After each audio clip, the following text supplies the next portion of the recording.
Hello and welcome to ET Garage. Once again, the Corvette is, well, up in the air.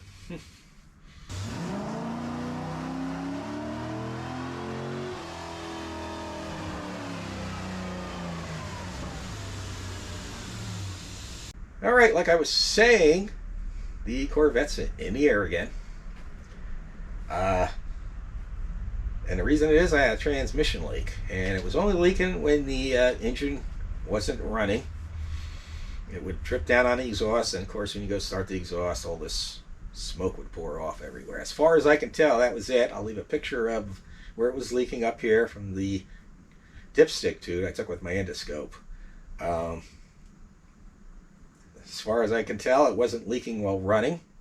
And the reason for that is these older style automatic transmissions, uh, when they're running, you always check the level when the engine's running, because when it's off, the fluid all drains out of the case into the transmission pan and it overfills. If you check the dipstick on this without the engine running, it's going to be way overfill. You got to check it with it hot and with it running. If you check it cold and running, it's going to probably read low, that it's low a quart. And if you put a quart in and you go to check it when it's hot, it's going to be overfilled by a quart. So you got to be careful when you do that. Always check it when it's good and warm. That's my recommendation. So hopefully I took care of that, but I didn't make a video about that. I ain't going to go into details. Just it was a job that was aggravating to do, and I didn't want to sit there, go through the aggravation of trying to film it and all that. It's not a difficult job depending on your car. On the C4 Corvette, the exhaust is in the way, and it's just real tight space. You need to get to the very upper bell housing bolt that holds the dipstick in place. And on a C4 Corvette, it's impossible to get to that bolt from up top, because there's just no space between the firewall and all the wires back there and everything else. You use basically you lay on your back, a bunch of extensions and a swivel, and hope you get lucky. But like I said, I'm going to go into detail, but what I am going to do is I'm going to go cautions of power washing.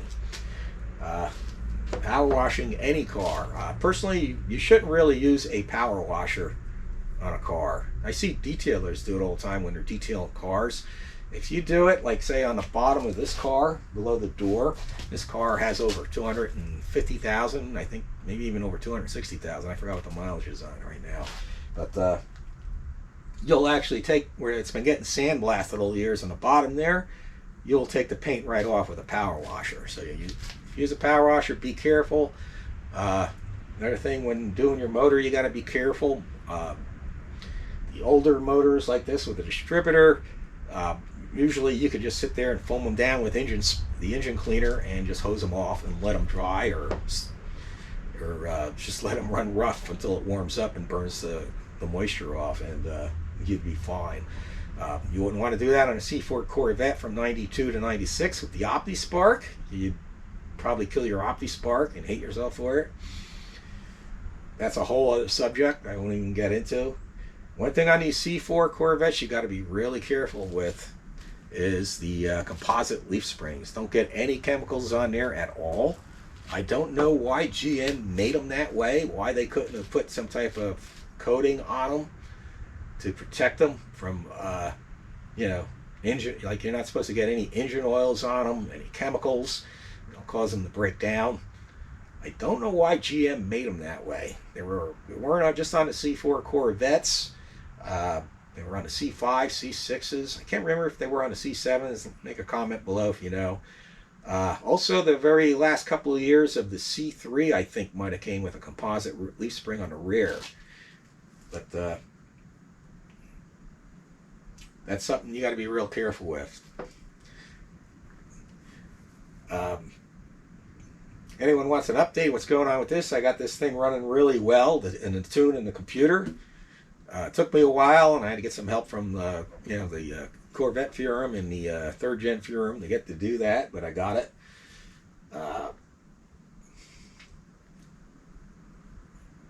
I guess that's about it. I'm going to get going power washing on this. Like I said, be careful to use a power washer, especially underneath. You can knock, like say, the wire that goes to the transmission. You can knock that off or booger it up.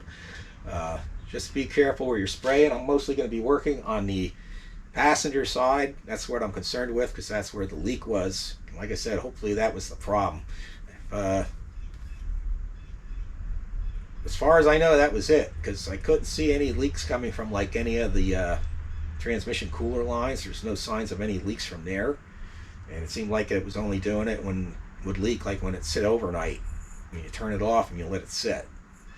When it was running, it seemed fine. So anyway, I won't know that until I get it on the ground, check the level, and then run it and see what happens. So for now, I'm going to get to work on pressure washing underneath here.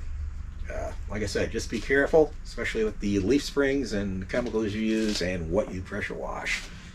Let me get going.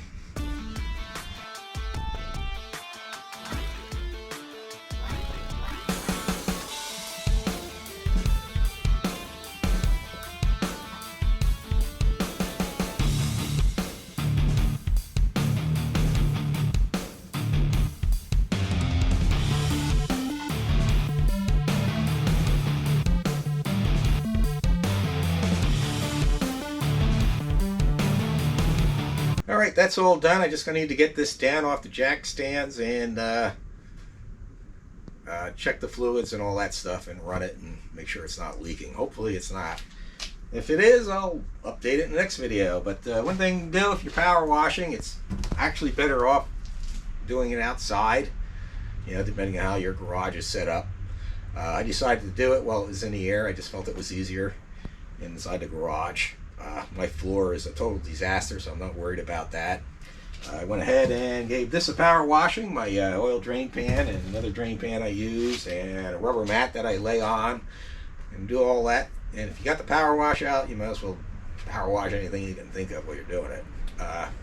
Another thing, power washer, if you live where it's cold out and it gets down to freezing, either store the power washer in a warm place or make sure you completely drain all the water out of the pump, because any water left inside that pump will freeze, expand, and you'll destroy the power washer, basically. Well, that's it for this video. I hope it was informative and all that good stuff. Hope everybody has a great day, and God bless.